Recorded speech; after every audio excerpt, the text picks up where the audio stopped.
నువ్వు అతిశయించడానికి నీ దగ్గర కారణం ఏమీ లేదా అని అడిగితే ఒక్క కారణం ఉంది. అది గుర్రములను బట్టి కాదు, రథములను బట్టి కాదు, జ్ఞానమును బట్టి కాదు, శౌర్యమును బట్టి కాదు, ఐశ్వర్యమును బట్టి కూడా కాదు. ఒకటే ఒక కారణం మనం అతిశయించడానికి. అది న్యాయబద్ధమైనటువంటి అతిశయం. అతిశయించువాడు దేనిని బట్టి అతిశయింపవలెననగా భూమి మీద కృప చూపుచు నీతి న్యాయములు జరిగించుచున్న యెహోవాను నేనేనని గ్రహించి నన్ను పరిశీలనగా తెలుసుకున్నట్టును బట్టి అతిశయింపవలెను. అట్టి వాటిలో నేను ఆనందించువాడనని దేవుడు సెలవిచ్చుచున్నాడు. దేవునిని ఈ యాంగిల్లో మనము చూడనంత వరకు మనము దేవునిని కేవలం అవసరాలకు మాత్రమే వాడుకోవాలనేటువంటి స్వార్థపూరితమైనటువంటి ఆలోచనలతో మనం బతికేస్తాం.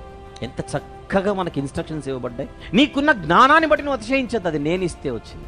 నీకున్న శౌర్యాన్ని బట్టి నువ్వు అతిశయించవద్దు, అది నేను ఇస్తే వచ్చింది. నీకున్న ఐశ్వర్యాన్ని బట్టి నువ్వు అతిశయించదు, నేను అనుమతిస్తే నీకు వచ్చింది. నీకంటూ అతిశయానికి ఒకటే ఒక కారణం కనబడాలి, అది నన్ను బట్టి. అతిశయించువాడు ప్రభువునందే అతిశయించాలి. ఈ మాట, ఈ సూత్రం మనందరి జీవితాల్లో ఇది కనబడుతోందా? ఈరోజు మనం ఉనికి కలిగి ఉండడానికి ఇదిగో ఫలానాది నా కాంట్రిబ్యూషన్ ఉంది అని చెప్పడానికి ఒక్క కారణం ఉందా? ఆయన అంటే దేవుడు. అందరికీ అనుందా? కొందరికి అనుందా? అందరికీ. ఏంటేమిటి? జీవమును, ఊపిరిని, సమస్తమును దయచేయువాడు ఆయన కాదా?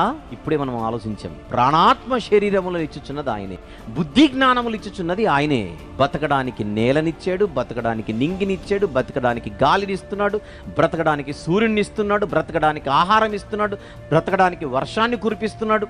ఈ రోజు మనము జీవించడానికి, ఉనికి కలిగి ఉండడానికి ఏమేమైతే మనకు కారణమో వాటన్నిటినీ ఇచ్చుచున్నది దేవుడైనప్పుడు కాలర్ నేనెగిరేస్తే ఎలా?